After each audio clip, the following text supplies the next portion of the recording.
daycare in there. Yeah. I needed to stop wearing them. They missed the biggest daycare in Mequon. They did that little analysis of the various daycares and why they're different, which is irrelevant for us. Not tonight. Having a good summer? But they missed the largest one. Spring, summer? It's not quite summer yet, is it? No, Got holes or it's holes. at Rangeline School. It's my sister owns it. And I found the She's the big. Well, it's not. I'm gonna vote for him anyhow. I see.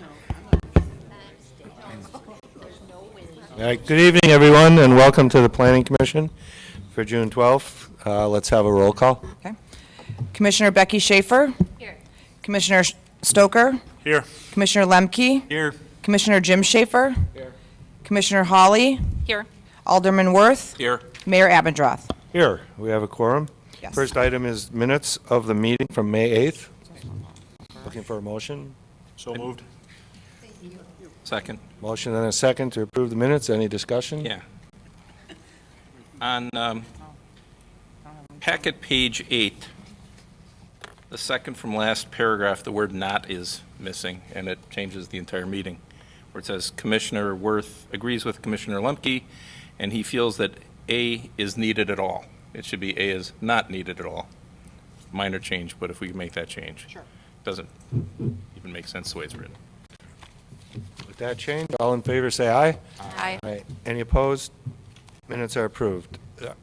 Moving on to our consent agenda, we have a public hearing for Mommy and Me Childcare. The applicant is seeking conditional use grant approval to operate a child care center at 10510 Northport Washington Road. Need a motion to go into public hearing? So moved. Motion and a second. Go ahead. All those in favor say aye. Aye. Any opposed? We are now in public hearing. Is there anyone who wishes to address the council on this, the commission on this item? That's good advice they're giving you. Move to close. Motion to close public hearing. Second. Motion and a second to close the public hearing. All those in favor say aye. Aye. Any opposed? Public hearing is now closed. Moving on to regular consent business. Dennis Stern, the applicant, is seeking certified survey map approval for the property located at 11627 West Highland Road. Item B, Viridian Homes, the enclave at Mequon Preserve, Phase 2. The applicant is seeking final plat approval for Phase 2, which is 16 lots of a 50-lot single-family subdivision located at 10729 to 10839 North Wauwatosa Road. And item C, also Viridian Homes, the enclave at Mequon Preserve, Phase 3.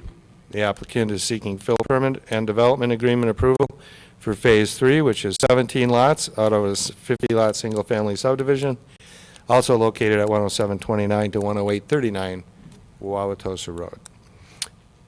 Is there anyone who wishes to discuss any of these items?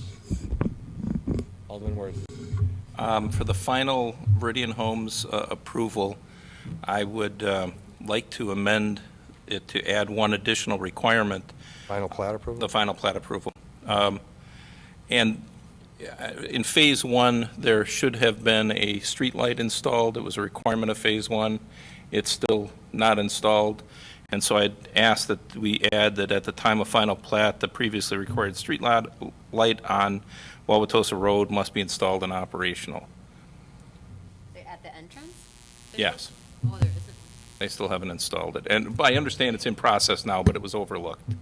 And I'd just like to make sure there's a point where if it doesn't get done for some reason, we can catch up on it. Okay. Is that a motion? That's a motion to amend. Second. Well, it's a motion to Well, approve the first- consent agenda. Move the consent agenda with that addition. And second. And a second. Any further discussion? All those in favor say aye. Aye. Any opposed? The consent agenda is adopted. That's good news for you. You've been approved. Congratulations. You've been approved. You didn't know it'd be. Moving on to regular business, Spirit Lake International LLC. The applicant is seeking grading plan and certified survey map approval for a 3-lot land division on 8 acres for the property located at 9807, that should be North Cedarburg Road. Your Honor, I have to recuse myself on this and the next item. So Okay. I'm going to depart. Jack. Thank you, Mayor. This is a request for a three-lot certified survey map. As many of you may recall, the applicant was in front of us about a year ago on June 13th of 2016 for a four-lot land division. At the time, it was approved by the Planning Commission on the, one of the conditions being that they return in front of the Planning Commission for grading plan approval. The applicant has now reduced the request from a four-lot to a three-lot land division, which is shown right here. Basically, we have still one large lot in the back that would be allowed for further subdivision in the future if the applicant desires so. So it's dropped from 4 lots to 3 lots, and he has submitted an updated grading plan showing the grades for the front 3 lots. We recommend approval of it. I know there's probably some questions or concerns from maybe some of the audience members or from the commission with regard to grading, and Kristen's here to answer all those questions. But other than that, we do recommend approval according to the conditions in the report. Thank you. Thank you, Jack.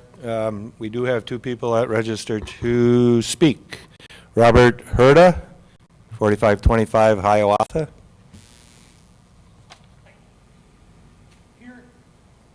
Oh, what happened to the podium? Yeah, try that microphone at the table. That's fine. Yeah.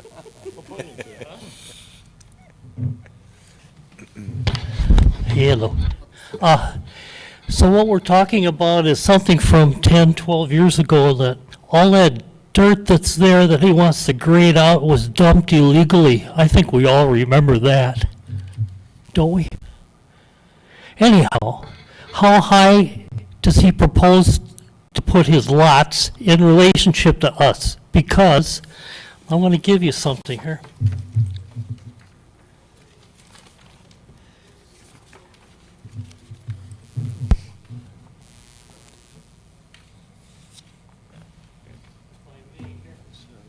This is a, look here, everybody gets to get one of these. You can see the old Eden property there. Thank you. See his name, Eric? Thank you. Oh, he's over here. Yeah. So this is the original layout of Slinger's Landscaped Acres. So we've been there 41 years. The problem that we have is that if you see here, let's see, it would be 653.6. It's about in the middle. And how that grading and draining and swales all fell down through into Hiawatha Drive here, and still does actually. But the problem is the last guy left the ground up about, Jesus, I don't know, 5 feet. And so all of that water still, it was always a problem, and now will be again if he's allowed to put all this illegally dumped dirt.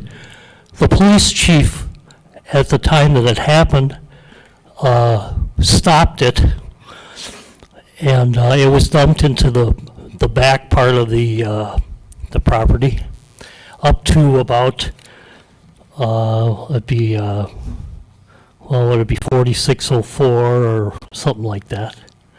And all that water runs down and lays in front of, in my house, and it always dries up last in front of my house, which is 654.7, 4528 West Hiawatha Drive. So they were, that was originally wrongly graded Hiawatha in the first place.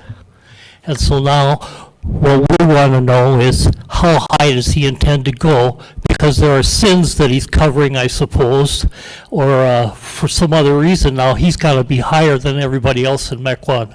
That's the way we look at it anyhow. Thank you.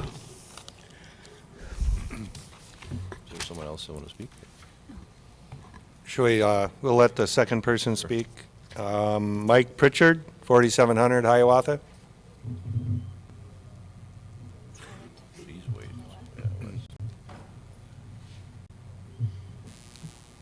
Hi, I live at 4700 West Hiawatha Drive, Mike Pritchard.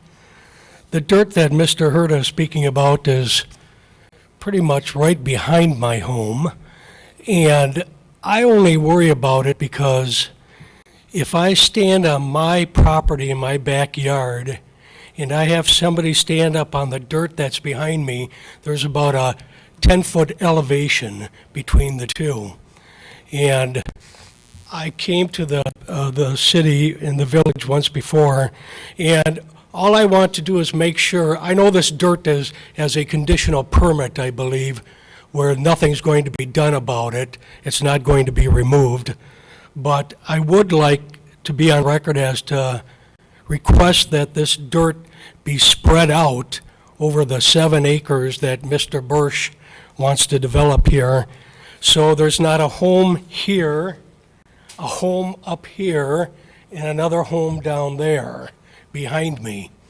So if he could please, and I'm requesting common sense, that this dirt be spread out over the acreage that Spirit Lake International owns, so there's some kind of a modicum of drainage here that will benefit the neighborhood. I am kind of curious as to why we have 3 homes on 2-acre lots. Is that due to the drainage problem that might exist? So I am curious about that as well. Lastly, I'm also requesting that Spirit Lake International, and I'm assuming they will, have some type of beautification program set into their operations where the lot lines behind us on Hiawatha Drive, which are just a mess of trees and brush, and I'm assuming Mr. Bursch is going to probably have something in effect where that will be cleaned up and made to look somewhat decent, because I'm sure the people that are living in these homes don't want to see the mess that might be behind them or in front of them. So those are my concerns. I'm not either in favor of Mr. Bursch, I'm not necessarily against him at all, but I just want to make sure that this drainage issue is addressed, and in particular, this incredible amount of dirt behind my home is cut down and spread out evenly. Thank you. Thank you, Mr. Pritchard. Kristen? The general extent of the grading is for the 3 lots that are as shown there. So further to the west, there's no proposed grading. The elevations of the homes as shown have been provided to provide proper drainage internal to the site, with it generally draining to the south and then to the east along Cedarburg Road. If the Planning Commission would like to make conditions for further grading requirements, that could be considered as a part of the approval, but is not proposed as shown. Such as what? Such as the request to, There's no drainage ditch on 57. well, it will grade as it does according to it will drain as it does. I mean, this is a very flat area. There is no question about that whatsoever. And so this will be in similar grade between those along Willow and those along Hiawatha. And the grade internal to the site, because of the location of the driveway, will generally be to the south and then to the east.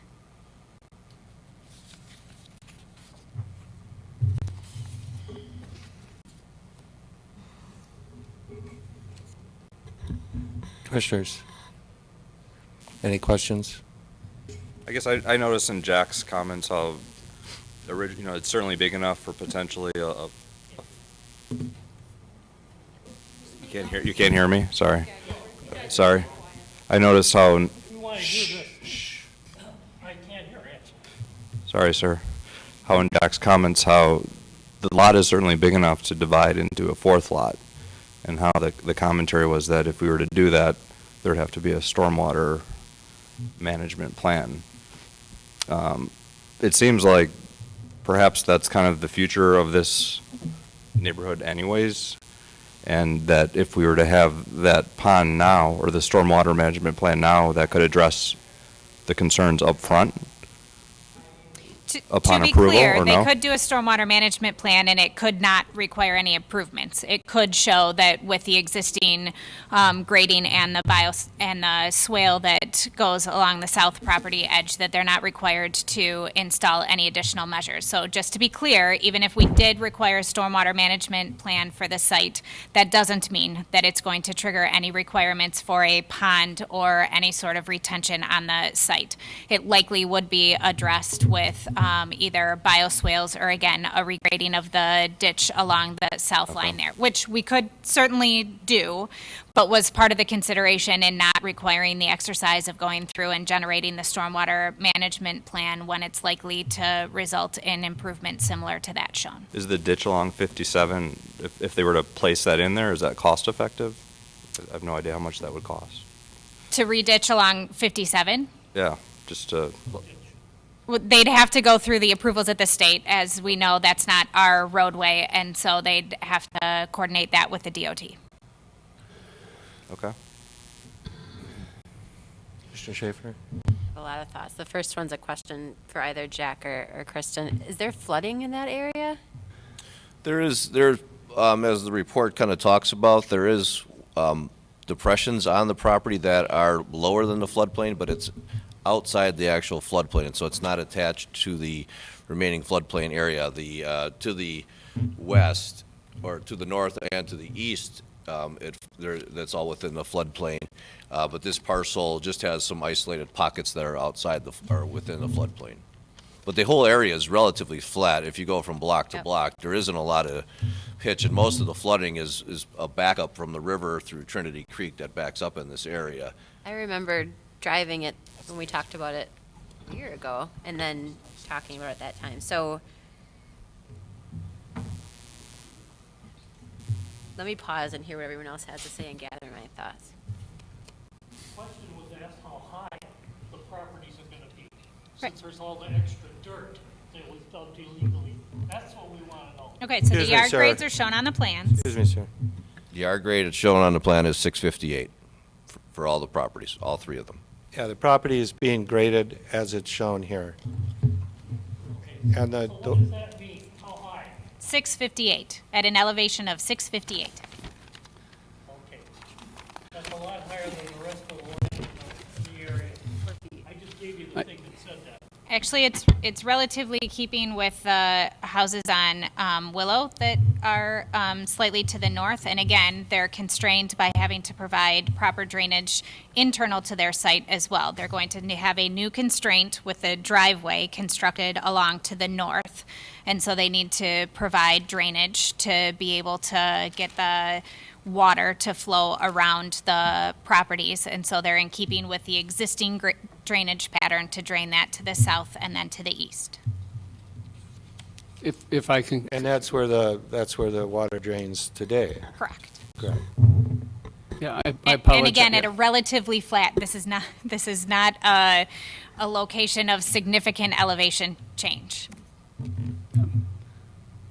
I apologize for being late. I was at a funeral, but the new house that was constructed on Cedarburg Road at 9823, the yard grade is 658, the finished floor elevation is 658.67. So it's consistent with what's along that property line. And they're concerned about the look of the south property line, and I'm sure you'll clean that up. Yeah, it's in progress. We cleaned up about an acre and a half of buckthorn last year, significant amount of buckthorn, and we've waited to do any mechanical grading work in that along that ditch line. We did remove the debris and expose the original gravel lining that's in that original ditch line, and we did get it to flow better, and through this development process, we'll clean up the balance of that and make it more attractive.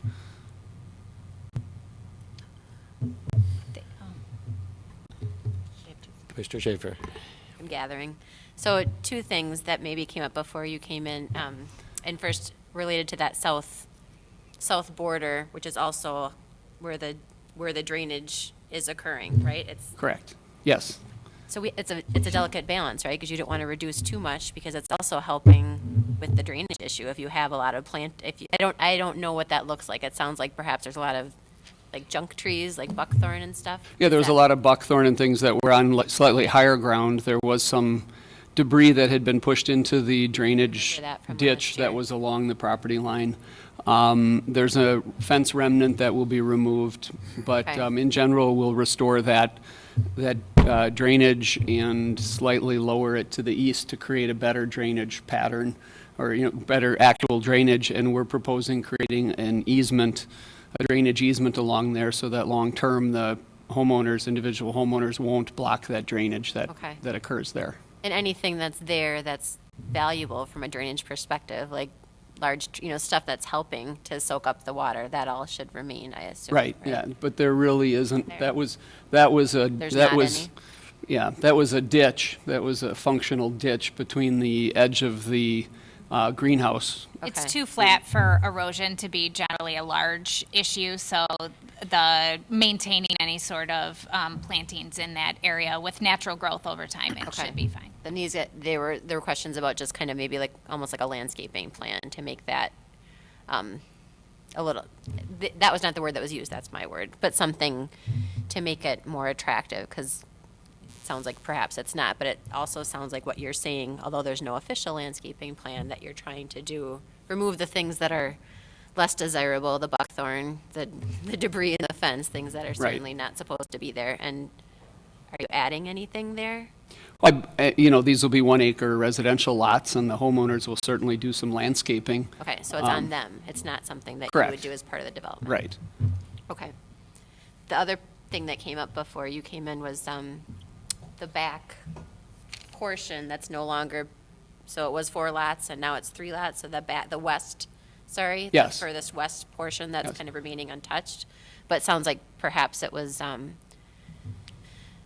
perhaps there was some fill that was dumped there some years ago and has made it a bit higher than the neighbors. Is there any potential to smooth that's that out the- at all as part of this process? The area of the fill is in the center of, the grading plan exhibit shows the area of the fill. The area of the fill is just west of, right there, it's the cross-edged area, just the area of lot. It's really the center portion of the property. And the reason it says no grading this area is because we really won't. It's not significantly higher. We're going to remove the little knobs that exist there, which are mostly, again, debris. There are a couple telephone poles and things like that. So after we've removed the debris and things like that, it'll be seeded and mulched as necessary. So if you actually go out there right now, that area of fill does not stand significantly higher. I can't see the grading from there, but Kristen, it's only a couple feet. 57 is the high point. What's it say, Yeah, 57? 657 is the high point. 657 is the high point. It's in the center here. So once the home on lot, in the front of lot 3 is developed, the grades will blend there. And once the debris is removed and things like that, it will be part of the contour. City staff earlier did go out and verify that it does not impede the drainage on the south side of the property, that the swale continues past it, and it also doesn't impede the drainage on the north side. So it will be. Perhaps what the neighbors are seeing that's significantly higher is some of the knobs, as you called them. Yes, on the fill. On the pond to the west, which was built before the lots on Arrowwood were created, the stormwater pond, that stormwater pond is probably 5 feet tall because it was created with an embankment because, again, the property is very flat. Yep. So now that we've removed the buckthorn along the south side of that, which was probably 50 to 75 feet in width along the south edge of the property line, that will come back as grass again. And, that slope is fairly, uniform back there as well. And the reason we dropped Lot 4 was because there really is not much desire for lots entering Cedarburg Road. Homeowners would like to be part of the community, and since there's still an easement issue on the rear lot and the access from the rear to Arrowwood or internal to the community, there really is no economic demand for that. So we'll be selling Lot 3 as a 3, or developing Lot 3 as a 6 acre, roughly 6 acre parcel, because there is no demand for, and I don't really want to create a new school bus stop on Cedarburg Road, because we've developed a bunch of housing that requires access onto Cedarburg Road. So that's why we've gone to 3 lots on an 8 acre parcel. So. Thank you. Would you say that the work that Fred's planning to do on this property and the grading that he's planning to do will improve the drainage For this property, yes. and without negatively affecting the neighbors to the south? It should not, no. Okay. Typically, when someone comes in with a new development, they improve the drainage in the neighborhood instead of making it worse. So, If there's a stormwater management plan. right? Well, it will improve it, because there will be some new stormwater capacity on this lot. But right now, the only water that runs through this parcel comes from Arrowwood to the west into that stormwater pond. The rest of the neighbouring lots do not drain onto this property, or drain through this property. So to create through drainage would really change the pattern of drainage, and that wouldn't be, I don't think that would be a reasonable, would be a wise decision. As Kristen said, the currently Trinity Creek backs up to the property and then drains back to Trinity Creek, and trying to create a shortcut for Trinity Creek to drain to the south would not be a would not be a benefit to the community. any other comments from the commissioners?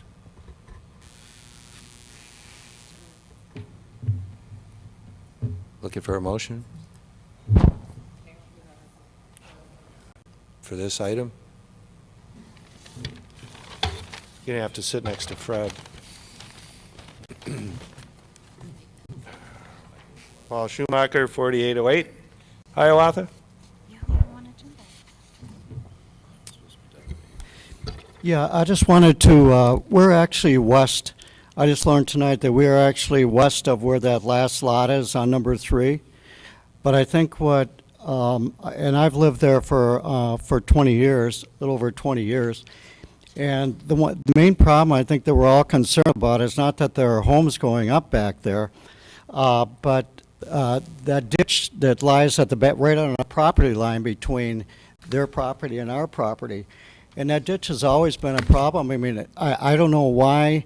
It's never been cleaned out. Now there's been a lot of brush cutting back there, and all it does is really clog it up. And you know what, at least I think we would like to see is that that ditch is cleared out or dug a little deeper to make sure that it drains out to Cedarburg Road. Because right now, the way it isn't, and it drains all into the properties, mainly of these people here, not so much mine. So, and if the plan goes forward, I guess my next question is, well, what recourse do we have if all of a sudden we end up with all this additional water on our backyards on that property? And will the city, clean that ditch out, or whose responsibility is that to get that thing cleaned out, or even dug a little bit deeper so that there's more of a way for that water to drain in there and then drain out to Cedarburg Road? Whose property is the ditch on? I'm sorry? Whose property is the ditch on? Well, it's the property all the way from west of us to east to Cedarburg Road. Is the ditch on your property, Fred? Yes, there's a ditch on this parcel that runs from the stormwater pond to the west and drains to Cedarburg Road in the southeast corner. It has been neglected. I've owned the property for a little over a year and a half. I've been trying to get approval for a land division for that period of time. We intend to clear it out. That's what the grading plan shows. But if you look at the grades, there is no place where this ditch drains onto the neighbor's property and then comes back onto this property. It's a very shallow ditch. It's been cluttered with debris, which we removed a dumpster full of debris last year. We have some additional debris to remove this year. And as I said, we haven't gone out there to start grading anything or changing anything because we've been looking to get the CSM approval so that we can go out and actually do that. If you look at that plan that's on there right now, if you look to the west of the area, south and west of the area that says no grading in this area, you'll see the existing fence. You'll see it shows existing ditch and existing fence. And the two are pretty much right on top of each other. So when we do go in there and clean out the ditch, we will rechannel it or expand the channel and utilize as much of the grade as possible. And as Kristen said, the site is very flat. It's always been very flat. The neighbors to the south have substantially bermed up against the property line. And, we this year tried to clean that out in fall. We spent quite a bit of time removing trees that had grown in there and things that had fallen down into the ditch, and it was better this spring, and it'll be much better next spring. So there are significant improvements to the neighborhood, and if you go to the east lots where we show Lot 1 against Cedarbrook Road, where the grading limits that are shown there is significantly lowering that swale, that ditch line on the south, and although there is no ditch on Cedarbrook Road, we're creating some new contours there that will lower what was the old parking lot. There's remnants of asphalt paving and things. We'll be lowering that a foot or foot and a half to try to get it down to the ditch elevation on Cedarbrook Road that is south of this property. And currently the water from south of this property backs up onto this property, and by removing some soil in there, we've created stormwater storage for that backup that will have a place to sit in the future. So we're making the best of the very flat site that we possibly can. Commissioner Schaefer? Then who does hold responsibility for maintaining it in the future? It's the responsibility of the underlying property owners. So Those three homeowners move in, they need to know that they're responsible for maintaining that? That's Yes. on them? Yes. Well, the ditch will be the lowest point in the neighborhood. Yes. So that's where the water will go. Yep. But it naturally fills in over And time. if you clean it Well, and out, the- it will work better. drainage easement will give the city the right to clear it should it ever clog in the future, and then to assess the property owners for the cost of doing so.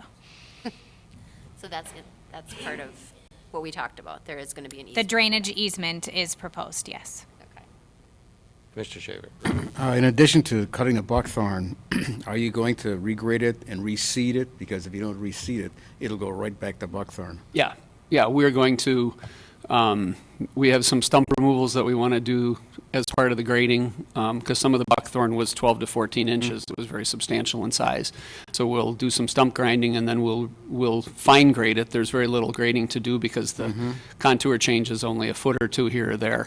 And then we will restore turf in that area. Okay. Again, part of the drainage easement will be helping the future landowners to understand that that ditch will, not be mowable in early spring. We're trying to get people to understand that this is stormwater. It's a flat site, and we want people to, maintain it, as natural as can be. But again, it'll be mowed.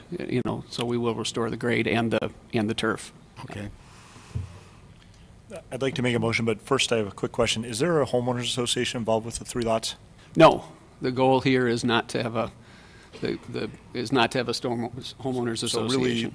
to the extent the homeowner's responsibility is based on the easement only. Correct, and Kristen has requested, I think it's in Jack's narrative, that if there's a need for stormwater management, that continues with the land, and that'll be the burden of Lot 3 in the current, as it goes currently, yes. So we're not trying to, Yep. we're not trying to eliminate that, but that'll be with Lot 3. Okay. With that said, I'd like to make a motion to approve per staff's recommendations. Second. Motion and a second to approve. Is there any other discussion? Seeing none, all those in favor say aye. Aye. Any opposed? Motion passes, Thank you very much. and we look forward to improved drainage in the neighborhood. It'll be improved. Don't we all? Okay.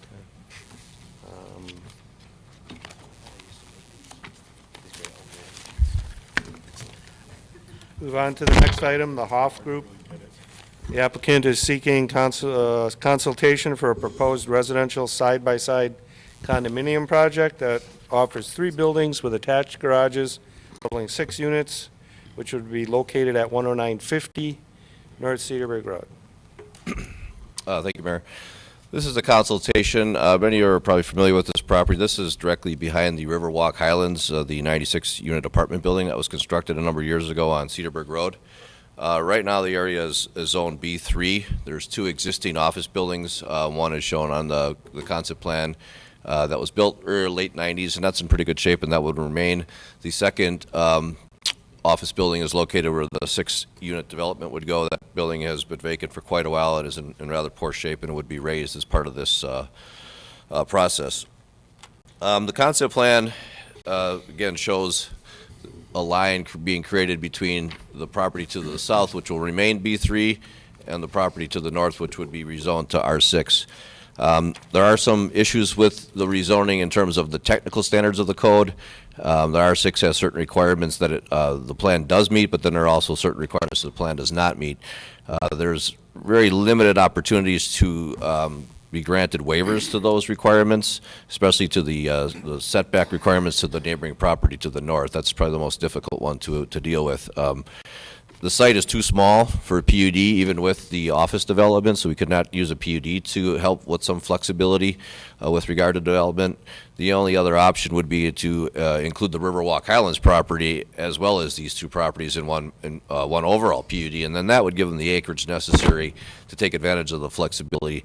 In some sense, that would be appropriate, since there could potentially be shared stormwater facilities. There is also a shared driveway that both of the properties would be utilizing.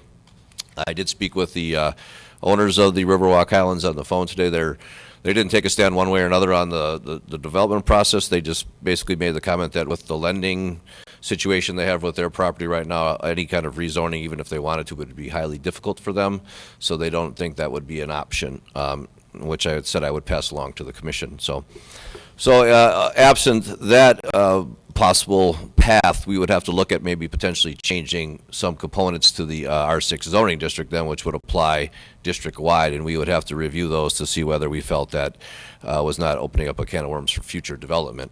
As you can see from the plan, the biggest issue we have is the buildings to the north are pretty close, almost right on the actual property line.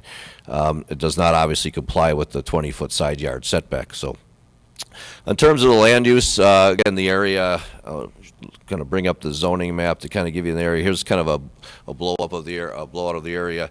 The Riverwalk Highlands is currently zoned IPS. There's the B3. This property also has flood fringe overlay, which is the FFO. It also has floodway to the back.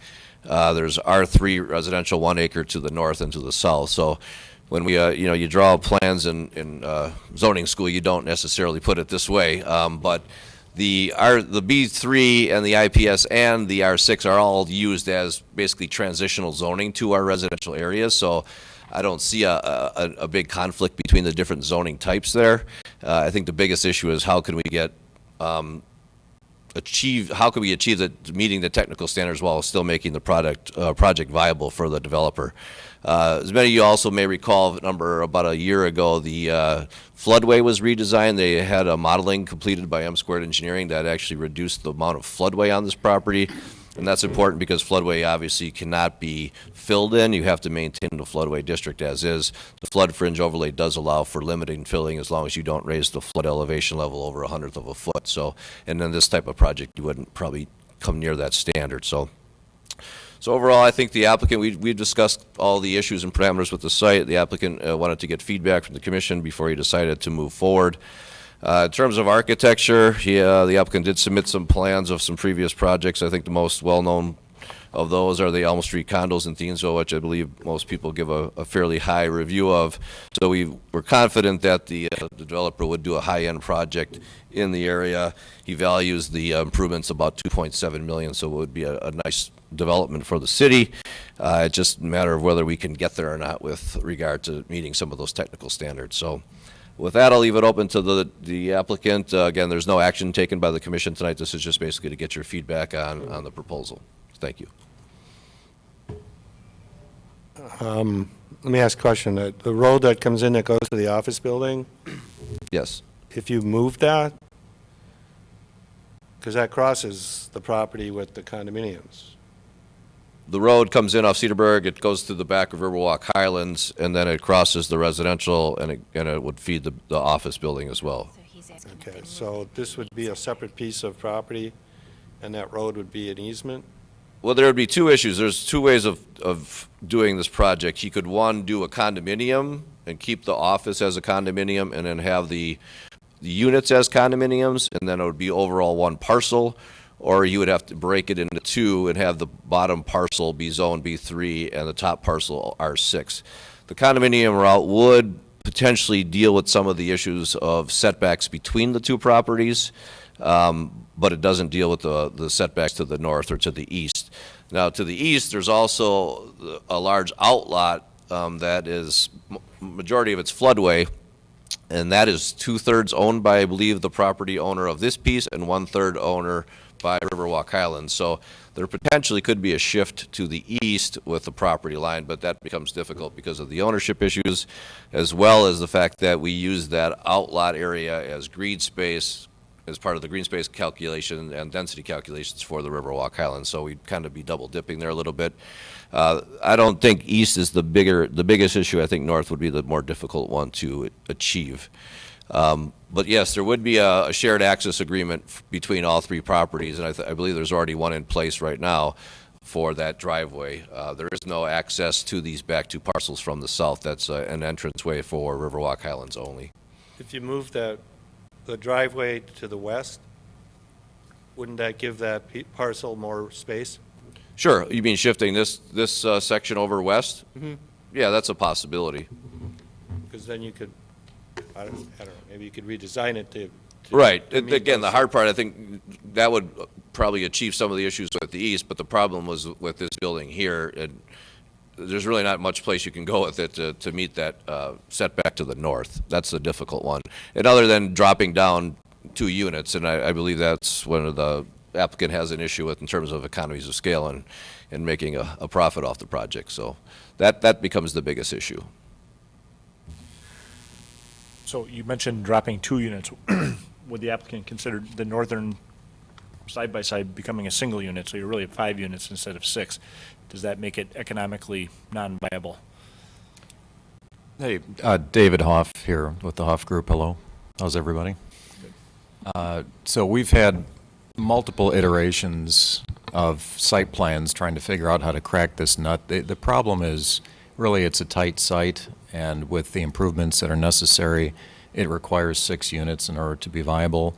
We did have a plan that broke, if you look at that farther northernmost duplex, we had that broken into 2 single-family condos as opposed to a duplex, and it seemed to fit a little bit better, but there again, it violates the zoning requirement. The R6 requires that it's at least 2 units in a building. So if you could indulge me for just a couple of minutes, I'd like to talk about land use a little bit so you can get a better appreciation about where this site sits and what its adjacencies are.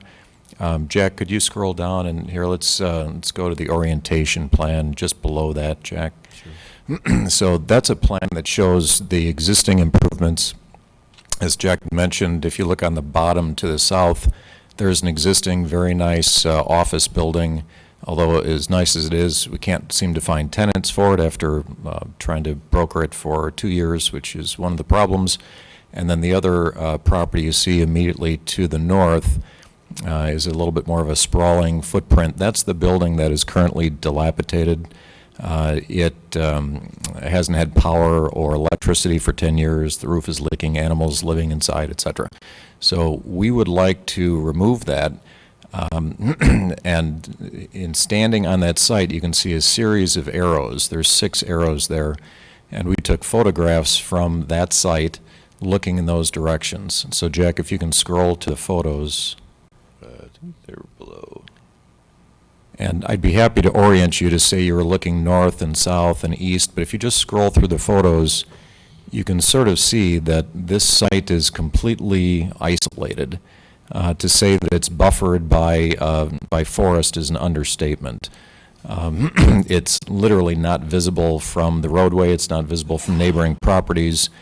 And the, one of the reasons that I didn't move that road, Mayor, to the west is because there's a very, very large mature stand of trees that you can see in image 5, immediately to the left, right there. So if we were to slide that road west, we'd cut down some significantly large trees. It creates a great buffer between the multifamily building, which is very large, next to this property that's a little bit lower in finished floor elevation. So I think we'd lose, right now it's completely isolated. It's a great site for residential, but it's a really bad site for business. We can't get tenants in the nice office building, and the other office building is a tear down. So in analyzing, the best way to redevelop the site, we thought residential made the most sense from a land use plan.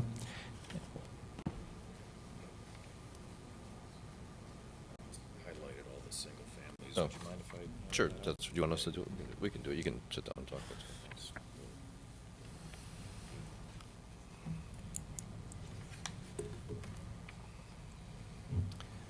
So I went to Google Map this afternoon just to see, kind of get an overview of the site that would help you to appreciate how isolated this particular parcel is. And really, from a land use standpoint, the existing situation is the problem. It's not really the proposed development, if you ask me. The existing condition is you have an island, a 3-acre island of commercial or business-owned land surrounded by residential. You see all the little red squares. I just took a red marker and highlighted all of the single-family homes. So it's really all single-family except for the large multifamily immediately to the west, so it's all residential. And you can see that anything that's not red is green, and that's all woods. I've walked a lot of it, probably trespassing through most other people's yards, and it is woods. And if you go far enough to the east, not that you can see it from the property, you'll wind up in the river because that's the extreme most easterly part of the property. So from a land use standpoint, it seems to make sense not to have business here, but to have residential. And the fact that this is kind of a lower density residential creates a nice buffer, land use buffer between the commercial and the adjacent residential properties. But again, you can't see or hear anything from the adjacent residential because of the dense thicket. So we like the land use, and we think that the project will be successful. We think that 6 well-constructed, high-quality residential condos will go great here. The fact of the matter, and I think the layout, because I think I did 30 of them so far, this one seems to fit from a user standpoint really nicely. It creates a nice little neighborhood. As you can see the layout, you kind of have a central road that comes in, and then it branches off to a variety of garages. It's not overbearing. From my experience in doing condominium developments, it's got good separation between the buildings. And if this was an urban infill site, you'd say, man, that's really close to the property line. But if you look at the photos or you stand on the property, nobody knows where the lot lines are. So I guess my question tonight is, if you like the land use, and I like it, and the planning department, Jack and Kim seem to feel that it probably would be okay, but the problem is zoning. And I can't navigate through your zoning code to say how it should be done, but if you like it, and we're estimating about a $2.7 million improvement for the city, and it might be a little bit more. I think it'll be additive to the community. I think it's a better land use. If you like it as well, then what I'm asking for is either direction on how to get it done from a zoning standpoint, or if you could direct Jack and Kim and say, look, we like it, go figure it out, that's good too. Is that good, Jack? Sure. Go figure it out, Jack. Maybe you just want to remeasure those offsets? Yeah. Well, we can figure it out. The issue is, do we want to go down a path of making wholesale changes that impact not just this property, but any other future properties as well? So there's a couple different options that we could do in trying to rectify the situation. And one would be to, just a couple examples. One would be to reduce the PUD level from the current 10-acre residential to a lower number, or we could do, in the past, I believe at one point we did have a mixed-use PUD requirement, and I think that was taken out of the code. We don't have a mixed-use PUD requirement now. We could add something to that effect, but we'd have to evaluate some of those ideas to see whether we want to go down that path and whether it makes good zoning and planning sense. Other options, again, would be to reduce the setbacks from neighboring properties. That becomes a little bit more concerning because we're going to run into other R6 properties, my guess are, in the future, and you may be abutting an actual single-family subdivision and not, some vacant area along the floodplain. So that's a little bit more concerning of a change. So, here, unfortunately, we do have an existing building that is in good shape, but unfortunately not an attractive user or an attractive site for a B3 office user. So, and just a little history, this property, that the building that's in the poor shape right now was built in the late 60s, and I'm assuming at that point zoned to be office at that time because of the approval process that it went through. I'm not sure how it got there or what the history was, but I think that established that land use pattern back in the 60s, and it allowed the building to be constructed in the 90s later on because it was part of that parcel. So we're kind of stuck with a remnant from years ago that if we looked at it today, we probably would not recommend putting a B3 office designation in that area of the city. So, And if the commission approved this or denied this, you could go to the Board of Appeals, but would there be a case at all to make at the Board of Appeals? it's tough to make a hardship claim on the setbacks because the hardship cannot be economically driven, and I think the applicant has already admitted that you could put 4 units possibly there to meet the requirements of our code, but it doesn't make economic sense, which kind of takes away that hardship argument. So I think in order to solve this in a legitimate fashion, we would have to do something to our code to make this a legal and permitted use. And again, that could take a number of different forms or shape, but I don't think the variance procedure would be an appropriate one. Okay.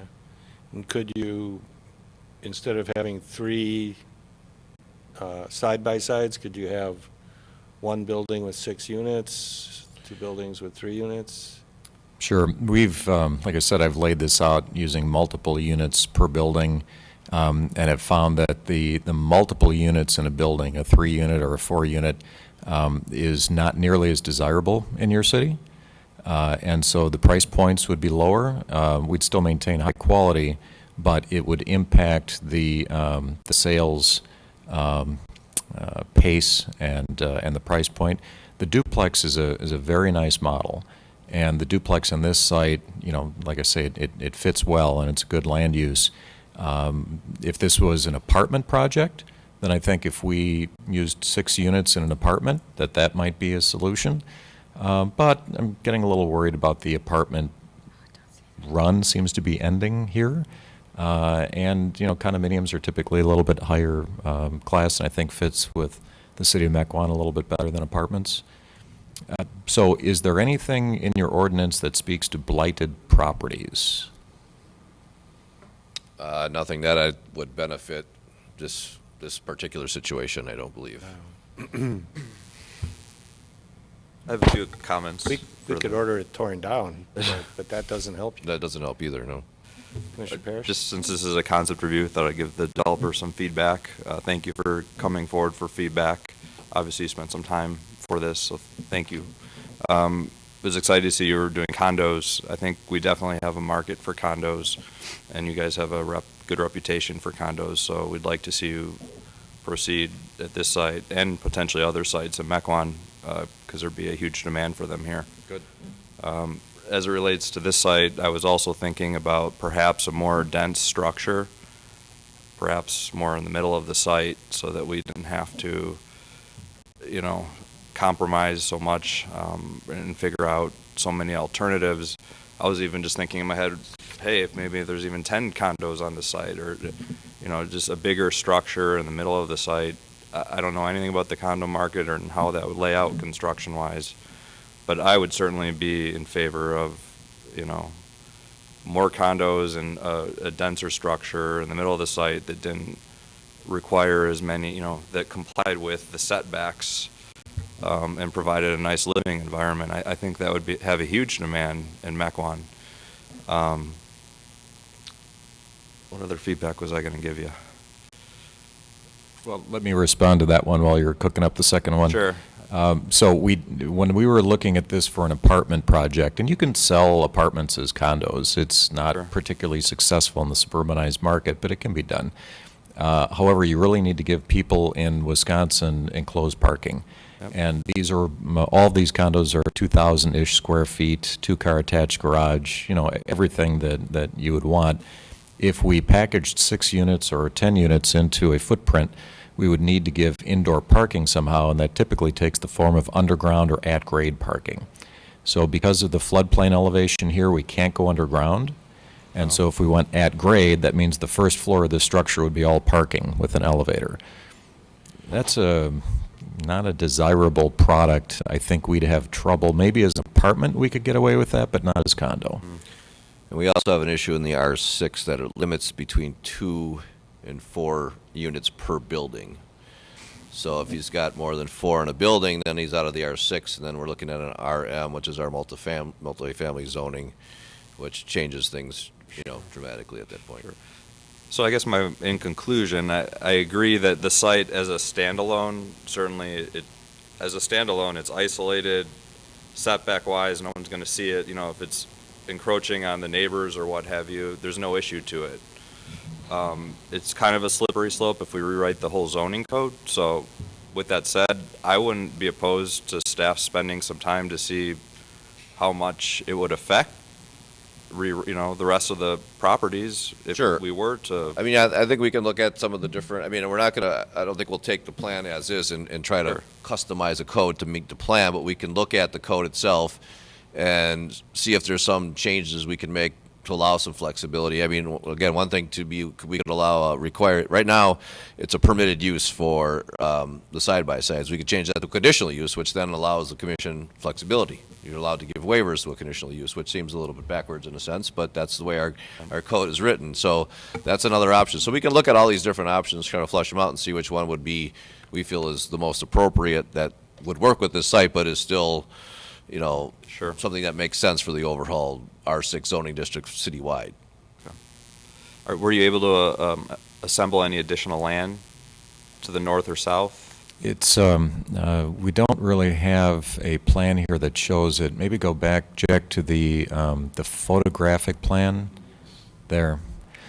Oh, that actually does show it. So you will see that this business island surrounded by the sea of residential, the multifamily property, the Highlands immediately to the west, their property wraps around on the north side. You can sort of see it. It looks like an isthmus right there. So even though my partner owns an outlot which isn't shown here, the problem with expanding to the north is it's a contiguous property from the Highlands building back into this outlot area, which allows them to use it for density, and you've already approved that, and it is what it is. So we can't expand to the north. They also have their walking trail through there for the residents of the Riverwalk Islands. And we could, I'm happy to grant an easement to the walking trail and do what I need to do there. Really, the only opportunity for expansion is either moving that driveway to the west, as the mayor had suggested, which, we could probably get away with 10 feet or something. It would wipe out a handful of trees, but it would probably work okay. 10 feet isn't going to solve the problem we have here. Also, we can go to the east a little bit. Right now, the property line, which is the easterly property line, is, a little bit arbitrary. We could probably expand to the east all the way to the floodway, which would pick up another half acre maybe and gives us more flexibility, would allow me to pull that building that's pinned to the north down away a little bit.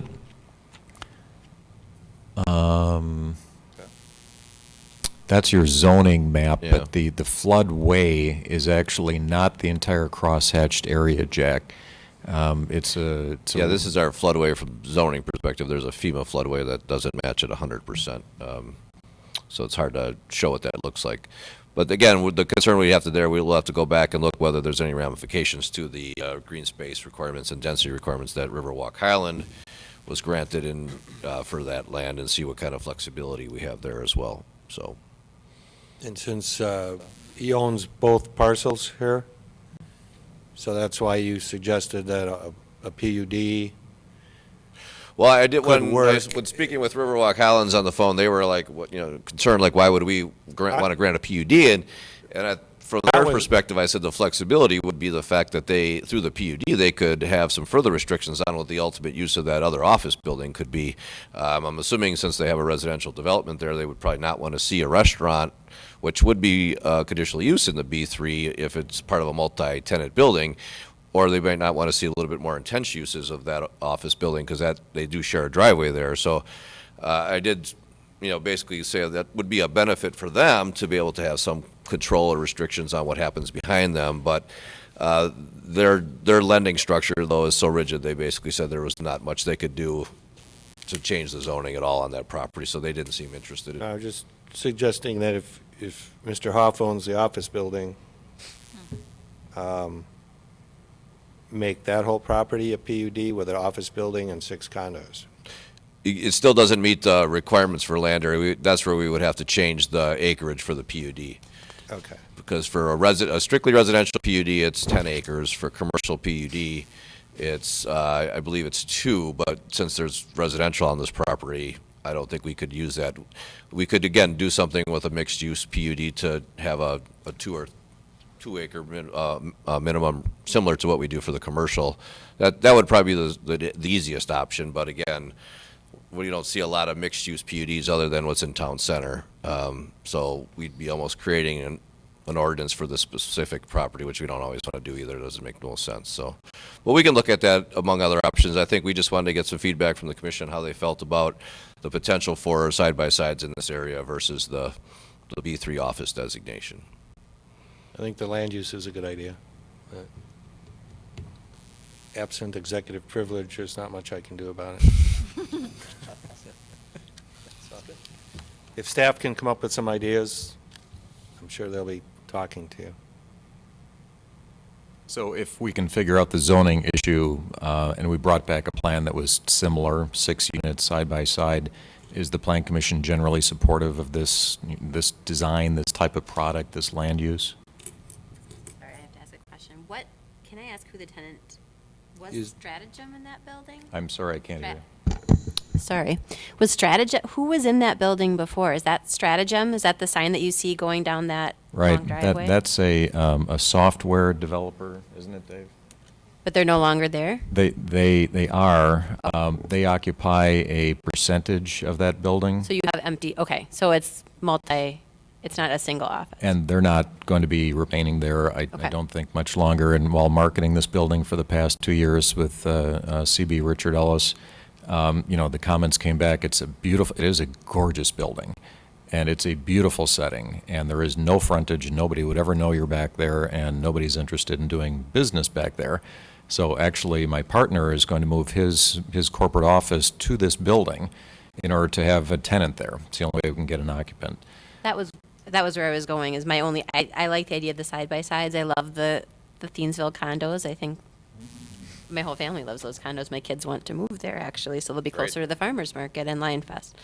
But the proximity to an office, does that affect the desirability of those condos? I don't know. I guess it depends on what's there, and it's already, as you said, a very unique setting, so you're not likely to get high-traffic, 9-to-5 type office Right. building. The office building is not large. It's a single floor. I'm guessing it's 4,000 square. It's actually 7,000. So a single floor, 7,000 square foot. And that was the one holdup that I had when I walked out to this site. I said, there is an office building right there. Now, it's beautiful. Shake roof. It is, honestly, it's a gorgeous building.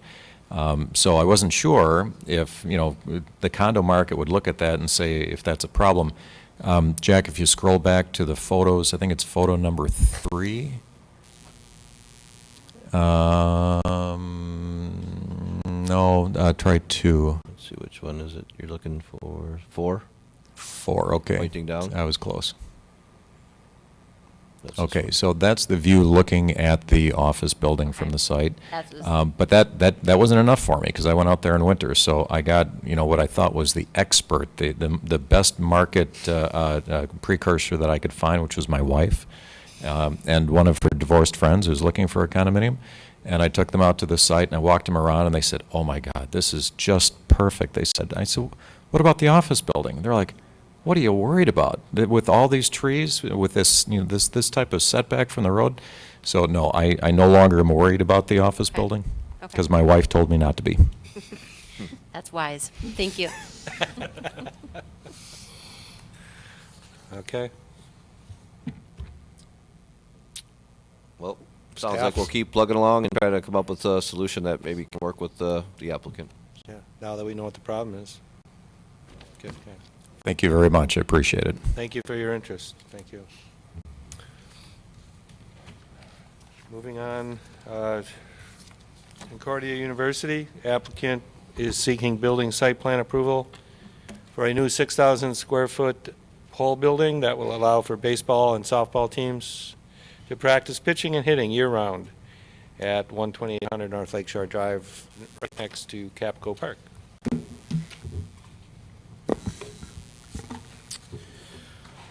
Yes, I have up on the screen the general location of the facility. For those of you familiar with the area, this would be the Capco Field right along here, and this would be the drive aisle that leads you to the stadium coming from the west, and then above the facility is the existing soccer field. So just kind of give a little perspective on where this is located.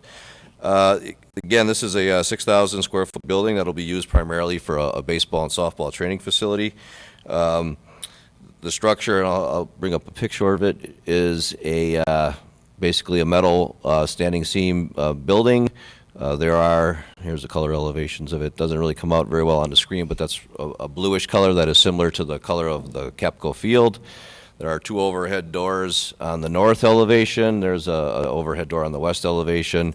In speaking with the applicant, those overhead doors are meant primarily for airflow, since the building will not be air conditioned. So in the spring and summer, they'll be used for airflow, as well as to bring potential emergency vehicles into the building in case there's an injury or something to one of the students or the athletes that are in the building.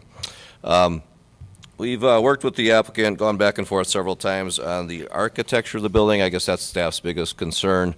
As usual, with our past approvals, Concordia has done a nice job with their campus. We've approved the parking structure, the environmental center, the business building, pharmacy building. We've done a really great job on architecture and design. I guess here we are a little concerned with the lack of architectural detail to the building. We understand it's somewhat of a working building for baseball and softball, so we didn't expect a great amount of detail to the building, but I guess our biggest concern is the south elevation and the east elevation, primarily because it's located in such a prominent area on the campus. That basically is the view as you walk towards the baseball field from the parking area. You'll walk right by the facility. I understand there's also donor money involved, and there's a limited budget by the school. So we've had conversations. We've talked about potentially adding some details, some features to the building, or just maybe landscaping to help screen the building a little bit. We couldn't come up with a design or any kind of agreement prior to the meeting, and I believe the university wanted to get feedback from the planning commission to what your tolerance level will be for architectural improvements. So we are here tonight to kind of have that discussion. Staff did recommend tabling the item until we could kind of figure out some improvements to the building regarding architecture, but we're more than willing to listen and hear the input from the commission going forward. Thank you. Let me give an opportunity to the applicant. Give us your perspective on the architecture. For sure. Peter Welch from Concordia. Well, I just want to say I've really appreciated the conversations with Jack, and I think we were far enough along in the process, and we thought it was a simple building with a great amount of utility to us on campus. We thought we'd bring it in front of you and get your thoughts on it, because we think we've done a good enough job matching it with Capco Park. While certainly it's going to be prominent when people are coming up to Capco. It's not going to be seen from any public street, and those who do come to campus and see it will be Concordia's guests. So we feel it's appropriate as it is now, and we would hope that you approve it as shown. Certainly, we come here in a collaborative spirit, wanting to work with you and with Jack and his staff as well. I thought it'd be helpful to hear from Rob, our director of athletics, about the use of this building, just quickly, and about what that impact would be for us in our athletic department. Rob? Thank you, Peter. Good evening. Little quick history lesson. I've been there 15 years as the athletic director, 17 years total. And when I started, we had 19 varsity sports and 330 student athletes. Today, we sit at 29 programs with close to 800 student athletes. And all of them take time up in our field house, which is our large indoor space. This facility will allow us to remove a lot of that pressure from the field house and move our baseball teams and softball teams outside. It also allow for some secondary use by all of our other field-oriented sports to run around as open space, which the trickle-down then provides for more space for our regular student, non-student athlete population with regard to recreational space, intramural programming, other programming, as well as potential to create another classroom space.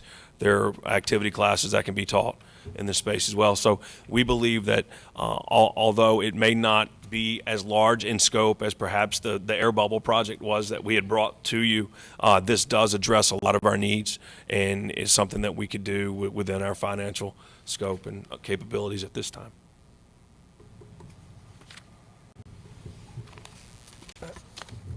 And staff, correct me if I'm wrong, but I guess what you don't like is the south and east facades are just boring. Well, yeah, it's, we talk about fenestration on occasion, and again, the building lacks fenestration on both of those elevations. And again, we didn't really get to that point of determining what that could end up looking like, but even, on the east elevation, we talked about perhaps even a logo of the Chinooks or the Concordia logo on there, just to kind of, lighten it up a little bit and make it a little bit more visually appealing to people that are walking by. And again, if that's an issue, there's ample room between this building and where you walk along the parking area for landscaping as well. So if the commission's supportive of the building as is, we could, hopefully we could maybe get some additional landscaping to help buffer that building from the walkway. So I think the applicant didn't want to take it any further until we understood where the commission, because it is a little bit of an unusual situation where this is solely on the campus, but in the past, the environmental center is probably not visible from any other public space in the city other than from Lake Michigan, and we held them to a high standard with that, and they did a real nice job on it, as well as Capco Field doesn't really have a lot of visibility from the public view as well, and I know there was a lot of controversy at the time when that project didn't complete some of the aesthetic improvements that were originally shown. So we wanted to come in and have a discussion with the commission to determine whether we should go forward and try to kind of work on some of these improvements to this building. And I'll just quickly clarify, any resistance to aesthetic additions is really a budget issue. Rob's being modest about the work he's put in to bring donors together to fund this building. And I would just say, in the context of the aesthetic, any opposition to aesthetic is really a budget issue for us on this project rather than any other displeasure.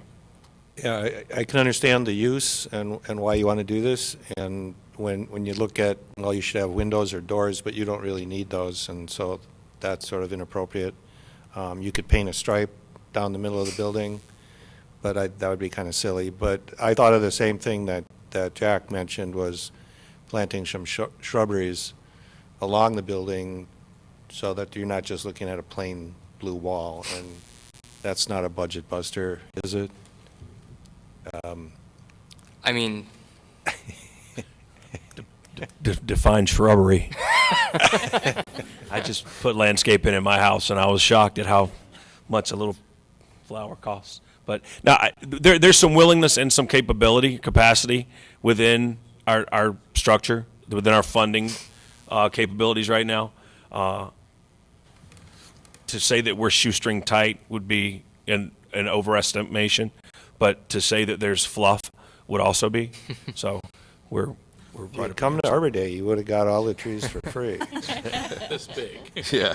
Well, I it's mean, a I think start. the budget's such that, some reasonable shrubbery, some landscaping along the southern side is something that we could do, again, within reason, if that's something that would put us over the edge with the commission. A GoFundMe campaign for some donations.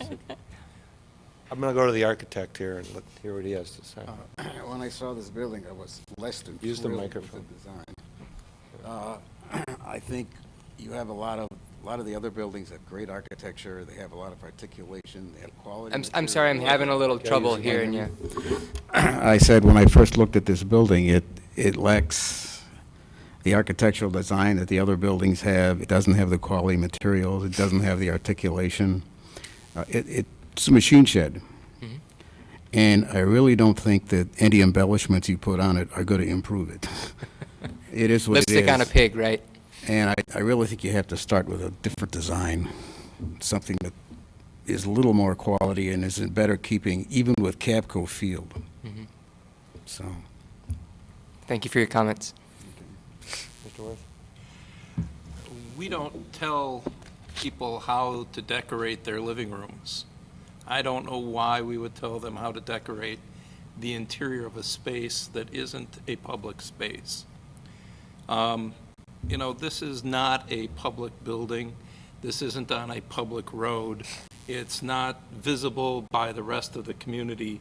It is purely 100% a utilitarian building on the inside of Concordia's property. I'm not even sure why we have them come and ask for our approval. But if we're going to, look, it isn't beautiful, but it looks like it goes with Capco Field. It's small in comparison to the amount of architecture around it, so it's not like it's this big thing they're building. I cannot imagine why we would, maybe ask them to put a couple of, I forget what the conical evergreens are. Arborvitae? Yes, a few arborvitae along the edge of it, and say, it's fine. I mean, it really isn't, this isn't really a public issue. And I don't know why we take it upon ourselves to make it a public issue. It's different than architecture that in most other places in the city, which have an effect on neighbors, which have an effect on neighborhoods, which have an effect on the quality of our, commercial areas, those types of issues. This has no effect on anybody but Concordia. When we're done, I'm not going to vote to table this. I'm going to vote to move to approve it. But we'll hear the discussion first. I would actually agree wholeheartedly. The only stipulation is, this is obviously a private institution with, like you mentioned, will have no impact on anyone's property values. However, the city has, I would say, made a commitment in that there are public events that everyone does walk by this building. So to the extent that I think we need to come up with a new design and an all brick facade or something like that, absolutely not. I could very easily be swayed into approving this evening with some reasonable landscaping, or even like someone said, a Concordia University, something to break up the mass. I'm not looking for this to be a stone building. I'm fine with it being a shed as far as I'm concerned. But because we do have a lot of the community and frankly people from other communities that walk by it, and there is some pride in Mequon with Capco Field. Mm-hmm. When you walk by something that looks like a machine shed, we got to do something to spice it up a little bit. But I completely agree with Mr. Worth that this is not something that we need to be dictating that this thing has to look like every other building. It's centrally located. It's not seen by any other residents. And as far as I'm concerned, it's kind of do as you wish with it. I just have a question. What do you see for signage on this? It would take away a little bit from the machine shed look if it said this is the indoor softball facility, but then you get into signage issues. The name of the facility, as it sits today, is the Catalyst Construction Center, because Catalyst Construction is the benefactor, or the donors helped us out here. So that would that would be the name, and if that would be appropriate and approvable, then we could put the logo on the outside. I think that the donor would appreciate that, and I know that we would. Any chance to promote Concordia or Freddie the Falcon, we'd put those on there too, if that would be something that the city would allow. And I guess I would be in agreement. You look around, a lot of universities have a pole-type building like this for their indoor baseball, softball facilities. I don't think it's out of place. Yeah, and I think we struggled with it a little bit too, and I think the issue, what I think what Commissioner Stoker brought up is more of the location of it. If this was kind of tucked along the north property line against the existing tree line, far away from any public visibility, we probably wouldn't have an issue with it either. But it is somewhat of a prominent location as people are entering Capco Field. I think it's reasonable for us to say that it's within our budget to do some sort of embellishment on either the western wall or the southern face of this, as well as a reasonable landscaping budget in order to break up that plain blue wall on the southern face. Yeah, I think everything. Everything that I was about to say has basically already been said with one point. I agree. I think it's kind of out of our purview, given the location, with the exception of the proximity to the thoroughfare that goes back and forth to see the Chinooks play, or whatever else may be happening at Capco Field. So that makes it a little more of interest to us, as Commissioner Stoker said, because there is a sense of pride in wanting to put your best foot forward. But the thing I thought of right away is, you mentioned that there was a primary benefactor, and I thought, what about a naming gift? If there's someone who wants that or name on the building, and I'm walking by, and I see, oh, this is their, whatever, indoor sports facility, by whomever. Like, I mean, that is 100% common. I went to University of Wisconsin. That's not all the facilities at that D1 university look, like they're like brick and ivy. It's utilitarian if it needs to be, because that's the purpose, right? It's serving its purpose. So I think if there was something to distinguish, this is what it is. If I'm walking by, I'd be like, oh, there. And then just go on instead of saying, oh, why did they put this warehouse right next to the sidewalk when I'm walking to the baseball field? I think if there's something to explain it, to me, that would go a long way I would dismiss the rest of the exterior and not be worried about it, because I know what's going on there, and it would make sense. Do you have any plans to put any signage on the building? I did want to put the donors sign, the Catalyst Construction Center name on the side of the building. We can juice the name up if it needs to represent the athletic nature of it. It could be the Catalyst Construction Athletic Center. Because it's primarily a baseball, softball facility, but it will be multi-purpose in the sense that, our quarterback and receiver can go in there and throw around. Our soccer kids can go in there and work on some of their stuff. Our strength and conditioning guys will have our athletes out there doing multifunctional training and that kind of thing. So I believe that's completely doable. Just putting the sign on there. I think identification is very important, just in the context of our approval for tonight. Just because for your guests who come, and you don't want them flocking towards some, unlabeled building. All right, we can consider that front done. center of your site. My question relates more to security, and I haven't been to this area of the site. Is the lighting, is it well lit over here, and such that you wouldn't need lighting on the building?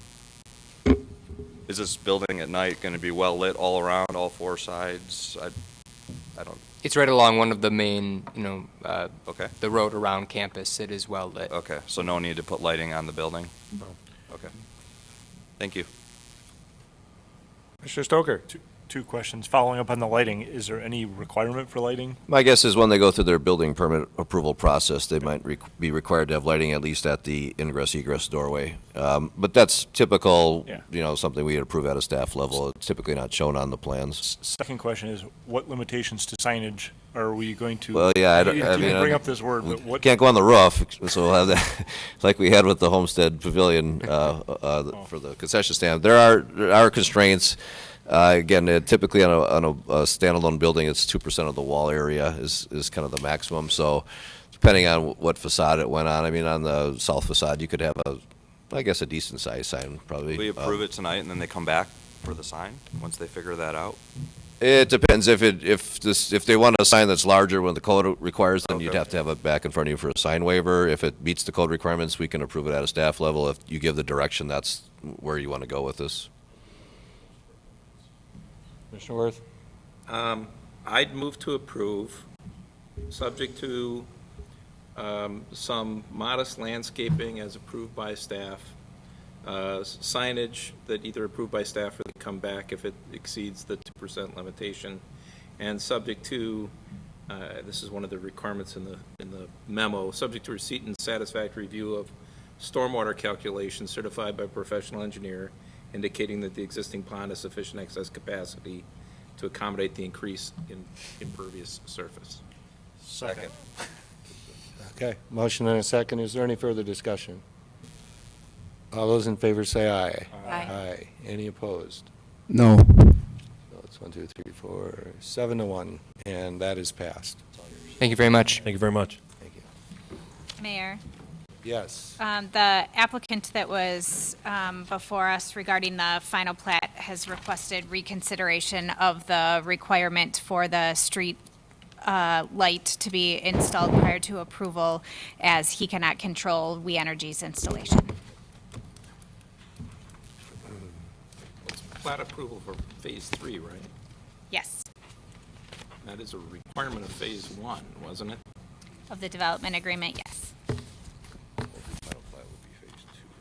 And the issue is We Energies? The issue is We Energies. At this point, they still haven't even given us a dollar amount that we need to pay. I'm more than happy to have the stipulation is that we have to pay whatever the cost is for the streetlight installation, but once we get that and once we pay that, it still is up to We Energies to when they schedule it, and they could be anywhere from 3 to 6 weeks during their installation. This is their busy time of the year, and it may even take longer than that. However, recent correspondence from We Energies did indicate upon payment it would be installed within 15 days. It's going on an existing pole that's already located there. All they have to do is put on the fixture head. So they've indicated as early as Friday of last week that it would be installed within 15 days of payment. They also did say that they would have provided us the cost estimate previous to this day, and as of this day, we still haven't received it. And in the latest correspondence, they said they may not even get it till maybe next week. So just the concern is I'd be more than happy to make sure that anything that's under my control, which is the payment, is done. After I pay that, it's up to We Energies in their schedule. Well, it's hard to pay a bill if you don't know how much it is. So, Could we look at once they get the payment, having us hold that in trust or something until? Like, I think to Alderman Worth's point, it was a condition of the final plat for Phase 3. Yeah. Which Phase isn't 1. even. No. He made it as a condition of the final plat of Phase 3. Yeah. Yeah, if you don't have it. Oh, done I by thought it was then- for Phase 2. No. Oh. It was Phase 3. Okay, I misunderstood. For Phase 3, it definitely will be done. We're going to try and get it done as soon as possible. That is our intent, is to get it done as soon as possible. Got it. So I thought it was for Phase 2. I'm sorry. That's our last chance to Yes. get this body. It will be in this summer. We will do everything we can to have it in this summer. I'm sorry, I misunderstood. I thought it was No. a condition of Phase 2 It was a plat. condition of the final plat for Phase 3. Phase 3, okay. Sorry then. Wondering why we're talking 15 days, that's all. okay, so we don't have a problem. No problem. No Sorry. problem. How are sales Meeting going? is July, 24th, I believe. 24th? And then no August meeting? 24th, and no August meeting scheduled. Move to adjourn. okay? Motion to adjourn, second. All those in favor say aye. Aye. Any opposed? We are adjourned.